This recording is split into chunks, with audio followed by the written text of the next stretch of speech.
us again today. Today we're going to have another very interesting show. We have with us again Joseph Mark Cohen. He's been a guest of ours over a number of years, back in the earlier days of the Better World, speaking to us about the nature of Kabbalah and astrology. Joseph Mark is uniquely qualified in these areas, having studied both for a long, long time and the intricate web between them. He has been leading groups around the world, especially to Egypt, Jerusalem, and elsewhere, teaching people about the nature of Kabbalah and its relevance to their lives, meditation techniques, about sound and the ancient use of sound in the pyramids. And well, Joseph Mark is just a very interesting gentleman who comes down to us now from British Columbia and is about to leave for England to do some more teaching work and retreats with people who are interested in these subjects. And not just interested on some kind of abstract level, but in how to apply these ideas to their own awakening and increasing the vivacity of their lives. Hello, Joseph Mark. Well, that's a mouthful there, Mitchell. Thank you. Good to see you, Shalom. Good to see you. Yeah, well, this is one of the effects that you seem to have on people. So we want people to know what is possible when they are in your midst. Great, I have to end up like Mayor Robin and be really quiet. Yeah, right. That's one possibility, isn't it? Chalkboard, please, right? Yeah. So give us some idea what you've been doing for the last couple of years. I know you've been teaching all around. I have been writing. So I have my beautiful geodesic dome nest retreat center in rural British Columbia. And I do my teaching work often in Sedona, Arizona. I did a school in Boulder a few years ago. And I've got now, waiting for the right publisher, the Book of Gates for learning the Hebrew language, Kabbalistic Healing Workbook, a book on the Tarot called the Tree of Life Tarot Workbook, a novel which I believe a publisher is quite interested in called The Unicorn Messiah, and there's a fifth one. Oh, the epic poem, Aleph 2160, which goes out by email to my email list. Sure, exactly. Like the Khan and Lee list and others. Exactly. Yeah. We want to talk today specifically about the subject of the codes that have gotten quite popular over the past number of years, found in the Torah. Right. Or at least described as such, and a number of notable mathematicians over the past number of years have been doing a lot of research into this, and it's quite controversial. Some say that it has a certain predictive capacity, wherein the lives of JFK as well as Hitler have been described and detailed in the Torah if you do know how to read them. Other people say it's bunk. Where do you weigh in with these thoughts? Well, perhaps maybe if you would start, is just describe what are the Bible codes, and then we can kind of go from there. Okay. So basically, what was discovered is that there are certain codes with certain skip counts of number of letters, and some of them more. There was a group in Jerusalem that was doing a program called Discovery and showing how, for instance, how the word Aharon is found 25 times at 25 letter spacings. So initially the codes... Aharon, is that Aaron? Aaron, yeah. The codes were done with very short spacings and often symbolic numbers like 72 or 22 or 18. And it's quite fascinating, and often that was done in the early portions of Genesis, which is more highly coded than other parts of Torah. The ones that got sensationalistic about it started to use any old skip count they wanted. So, somebody would choose a word for murder or suicide, and then that word would be found at 1,859 letters apart. And then it got to look like you could find whatever you wanted to find if your margin on the skip count was wide enough. So that's, and of course, now, it's just like the count would have to remain consistent for there to be some form of pattern for it to be meaningful. Yes, it's true, but the count would be like off the map in terms of number of letters away from one another. Oh, I see. So it was like very disparate. Yes, exactly. Perhaps even skipping books. knows? Perhaps even skipping books. So once that happened, then people thought, look at, you can do this with a grocery list with Shakespeare, and you'll always find which. So what it does show is very much similar to quantum physics, meaning that the eye of the beholder has a tremendous impact on what is being found, Observed, received. So what I'd like to do is to step back. People exploring Kabbalah over the past number of centuries, there were many codes nested in Kabbalah. There are prayers and codes based on acrostic, where you have a Hebrew letter beginning each of a verse, like Psalm 119. You have first letter codes, meaning you could take a phrase like Eitz Chaim, the tree of life, and then Ayin Chet, those two letters are a code. So you can take any two words in Torah and reduce them to two-letter gates, and that is nested in the Sefer Yetzirah. Let's just take a step back also. I love the direction we're going in.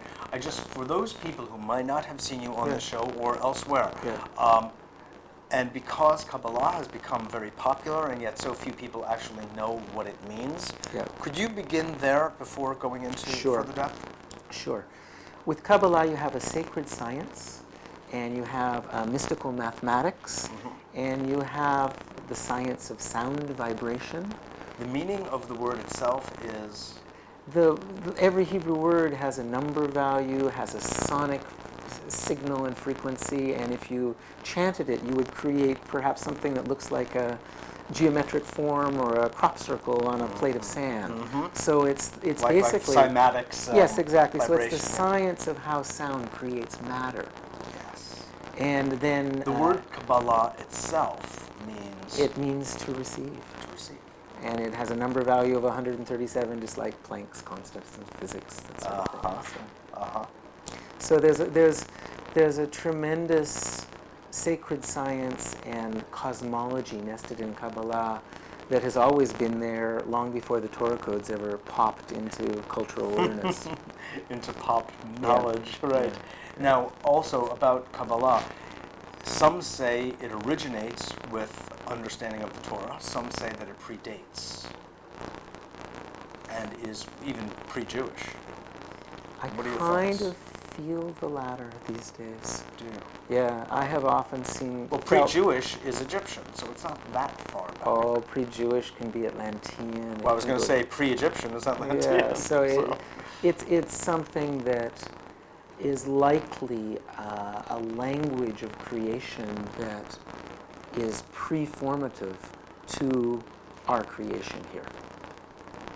It's the only way to really look at Kabbalah now, I think.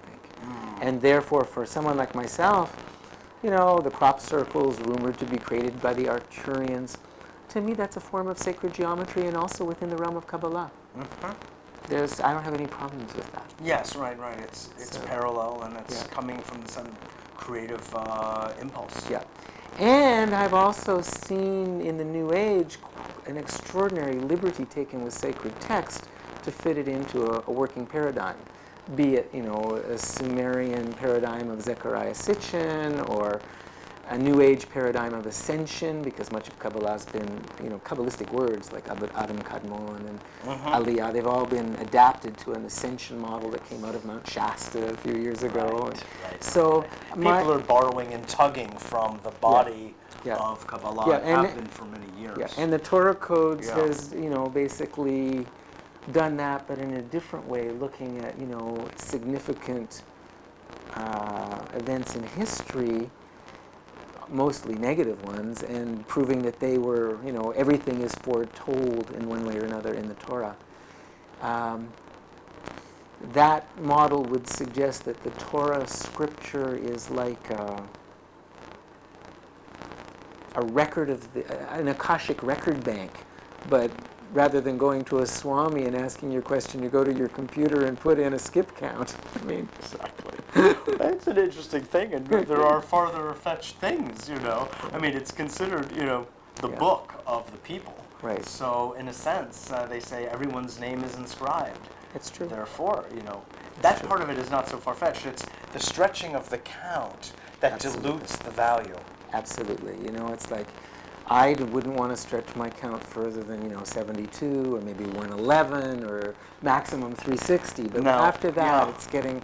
See, I would want to use the gematria value and the meaning of the Hebrew word for the skip count. So if I want to look up something ancient, something connected to Kedem, I'll suggest a skip count of 144. I will coax the computer towards using particular skip counts based on what I know. Yes. And yes, I'm yes. interested in a whole level as an astrologer. I'm interested to look up the names of stars, like Kima, the Pleiades, or Arcturus, or Orion, and see if there's some cosmology around the stars that is there. Whereas most people are just looking for assassinations right now. Right, exactly. It's sad to say. Right. Now, is there a count within which you feel there is merit to the entire idea of a Bible code? Like you mentioned 360 as the farther out, you mentioned 72. Well, I would go with, the count of particular words or phrases, and that could go a little bit wider, but not into the thousands. It's like, if I found something came up with a count of 1,081, then that would be a key to tell me that it's connected to the Hebrew word Tiferet. So Because that is the gematria of the word Tiferet. So I want to make sure that the count is not random, that it has a significance in terms of its synchronicity with meaning. with meaning within the Hebrew language. Yes. Like that. So in your investigations, have you seen a point at which the entire idea of the code is meaningful, where it's not stretched out too far? And if so, what have you found? No, I haven't gotten to that level yet, honestly. I'm in the early phases of it. I've had a distinct allergy to what I've seen written and read. The allergy is to the kind of journalistic snooping into history. The gentleman who wrote the main book said that he tried to contact my namesake, Rabin, and warn him of the upcoming events, but he tested it off, and that was right. it, Right. And that's just one. I mean, there's different people working in different ways, and I think that the fertile area of research there has to do with musical codes like the solfeggio series and healing numbers that would appear in radionics work. So there's a tremendous amount there to research. And all the people are, they're taking it a guess when there might be a nuclear war and trying to support it. It's kind of sad. Well, it parallels medieval astrology actually, where people were looking at, Saturn-Mars conjunctions for the knocking off of emperors and political leaders. And therefore, in astrology, we have this tremendous lore, which is all malefic, about stars, as opposed to what is it, through Fred Rubenfeld's book. And the channeling of the woman who wrote a book called Star Walking, there's a whole new understanding of what one could call celestial cosmology and the vibrational frequencies of different stars as they impact us culturally and racially. Now that's far more interesting to me, because that's an evolving, and it was something that existed in Egypt for a long period of time, with the pyramid texts and certain stars being kind of timing stars, but also stars that had a vibrational influx. So I'm interested to see if that is nested in Torah. How is that distinct? Now, I appreciate what you're saying and the general summation of the value of the codes, which seems, or the way it's been used so far, rather limited. Yeah. What you're making a point of now, though, Joseph Mark, sounds like the effect I've always understood to be astrological by definition, meaning the influence of certain stars and planets on this heavenly body and earthly body. Right. So what's the distinction that you're actually making? Well, my feeling is that there's a lot of story that's yet to be told. I mean, the understanding Kabbalistically is that we're just seeing one pattern, one story with the letters broken in certain places. And it's said that in the time of Mashiach, Mashiach could come and say, hey, break it this way, and we've got a totally different story. So that's not involving skip counts. That's simply like putting the stops between the notes or the DNA sequences in different places and reading it in a totally different manner from a different dimensional perspective. Yes. So I'm very interested in that. Yes. You know, and Orthodox Judaism, which, you know, was my early childhood inheritance, is looking primarily through the ethical mitzvot dimensional window. You know, someone like Stan Tenin's looking from the sacred geometry window. So everyone that comes through Kabbalah is really looking at a very limited dimension of what is there. And Now, the teaching on it is that, you know, Yeah. it starts with the word Genesis, Bereshit, having 72 different meanings. So 72 different dimensions to understanding the word in the beginning. it begins with trouble.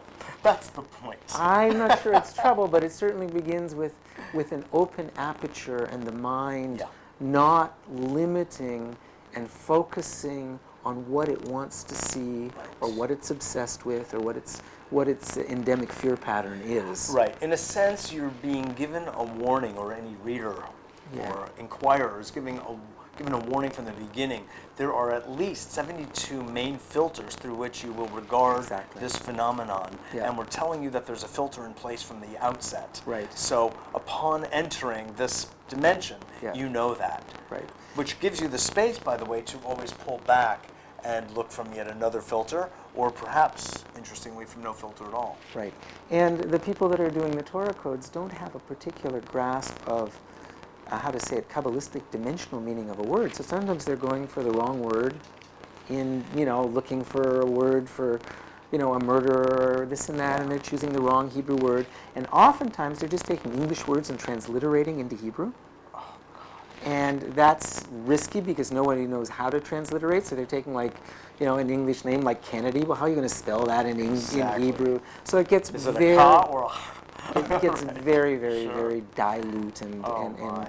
and silly, really. It's really true. But it is interesting Oh, absolutely. that despite what you're saying, which I think are very valid points, there is something going on that has a predictive function. I mean, that captures Yeah. anyone's attention. Yeah. You know, I mean, something is going on there. I think what's going on is that we're so close to a dimensional wall, as it were, that... Or veil being lifted. Yes, in that the people that are looking are getting some intuitions as to where to look, and they're scampering to just prove their pet theory. Right, okay. That's it's a higher level detective story. Yeah. Yeah. But But indeed, Yeah. something is getting activated. Right. And I think that there is a mathematical basis to it. Right. I For- haven't for- been able to show to myself that despite the criticism I've heard, it still remains there is something happening in this domain that is really worthy of our attention. Right.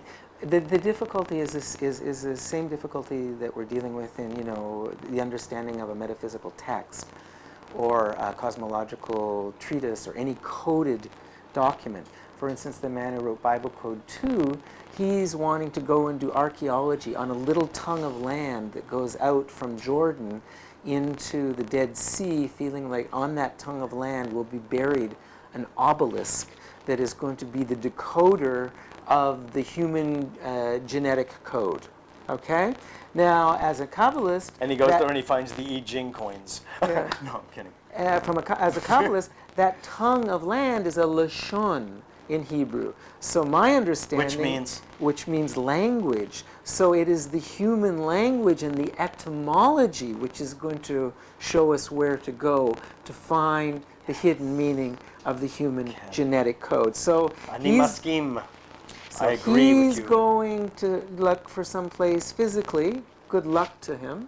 I mean, the Raider of the Lost Ark, Vendell Jones, has found some things that way. Exactly, I was just going to say. So Where's the Ark after all this time? Well, you know, one of my teachers, and you know, having studied the work of Rabbi Abraham Abulafia, the Ark is part of our brain physiology. It's Probably the left, something that right. coordinates It's the corpus crosses the corpus callosum, callosum, yeah. crossing over between the brain hemispheres. And in the Kabbalah, the letter Shin, the letter of electricity, is placed there on tefillin. So it's going back and forth between the two hemispheres of the brain. So one could say that and it's a Kabbalistic notion, everything that has manifested in the outer world is in our nervous system and in our symbolic consciousness as well. And without that attunement, one can go on some pretty wild goose chases. Right, and saw lots of movies. Yeah. Having said that, just about the tefillin, but I really Yeah. want to harken back to a point you made about Orthodox Judaism, which I consider very interesting. Yeah. But is the tefillin, does that need to actually be worn in order to, I mean, I know there are many ways to synchronize the two hemispheres of the brain, but is that its main purpose? I believe it is. And is it symbolic or is it actual? Both. Both. And I think probably done with correct kavanah and prayer, it's a mnemonic. It's a memory tool that is a vibrational link. But like most things in religion, without the correct kavanah or without the attunement or the alignment, then it becomes basically just another mechanical habit. Yeah. Yeah. So interesting. So interesting. Going back to what you said about the ethical mitzvot window of of Orthodox Judaism. Yeah. What do you feel is its role in the larger Jewish picture? Is the following of the literal mitzvot so critically important to the fulfillment of the realized being according to Judaism and even higher Kabbalah? I think much of it were warnings given to keep people on a particular track, either with their health or with their consciousness. So it was a good idea not to eat, shrimp and lobster. When you were in the Sinai, they could be in a tide pool and you'd be toast. Or, exactly. Or something, right? Or something. Not shrimp toast, but yeah, right. So, but or pork for that matter. I don't absolutely. So all of that was wise as an anthropological evolution of a tribe. Yes. And as good health policy. Yeah, but then there's many things that are probably mystically quite correct. Like there's the injunction against mixing fibers. Don't wear a suit that has both wool and flax in it. Mm-hmm. So with that... And mystically correct in what way? Mystically correct in that there is something there that is teaching one to beware of hybrids and beware of genetic engineering and beware of meddling with two different fundamental elementals and creating, plastic and creating a better grade of steel and all of that. These are warnings that our technological civilization has not heeded, and styrofoam isn't really kosher, I don't think. Right. Food preservatives are not kosher, so there's understood in a correct way would lead us to a very strong ecological, environmental focus. Mm-hmm. But rather than a sustainable focus. Yeah, sustainable. Yeah. And that is not how the Torah has been read by Orthodox Judaism primarily. Yes. Unfortunately. Right. So, very interesting. So, it elucidates, they warn, as do the Ten Commandments. Yeah. And at the same time, they're best followed in one measure or another, but not necessarily literally the way most Orthodox Jews practice.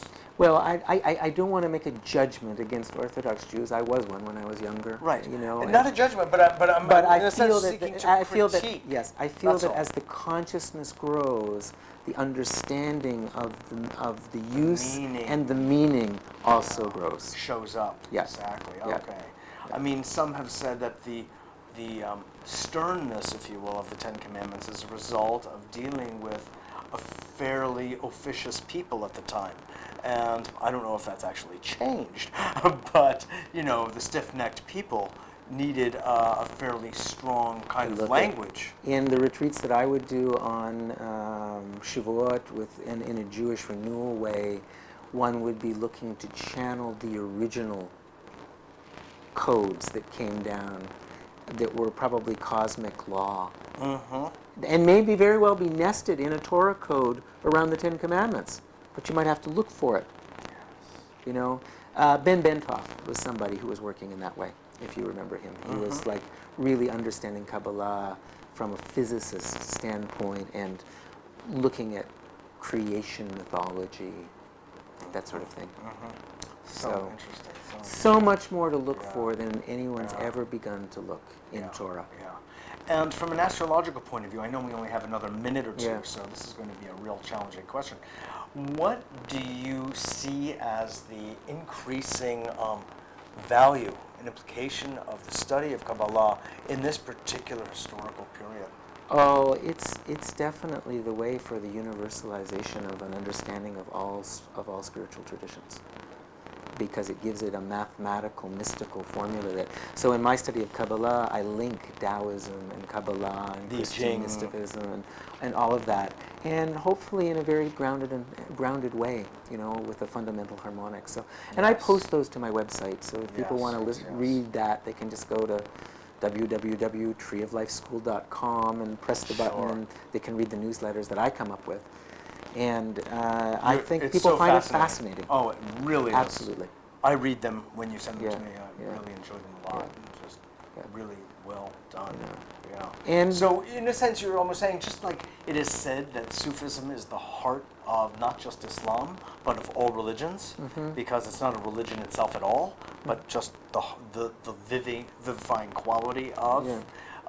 In a sense, I almost hear you say that Kabbalah is the mathematical and mystical underpinning of virtually any religious or wisdom I teaching. believe it. I believe it Is to that be it? that. Yeah. Yeah. So it transcends the particular Jewish mold, if Yeah. you will, informs but transcends. Yeah. Exactly. Beautiful, Yeah. beautiful.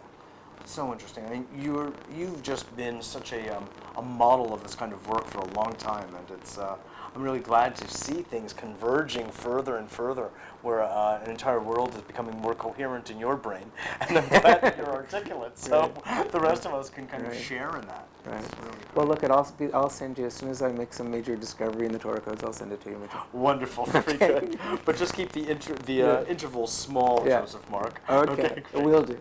Shalom. Good Shalom. to see Shalom. you. A pleasure. Okay. Absolutely. This is Mitchell J. Rabin for A Better World. That was Joseph Mark Cohen. So interesting. I just love speaking with Joseph Mark. The only problem is that we run out of time all the time, just when we're starting to get warmed up. So we'll have Joseph Mark back on and to continue this conversation. So thanks so much for joining us. Again, this is Mitchell J. Rabin for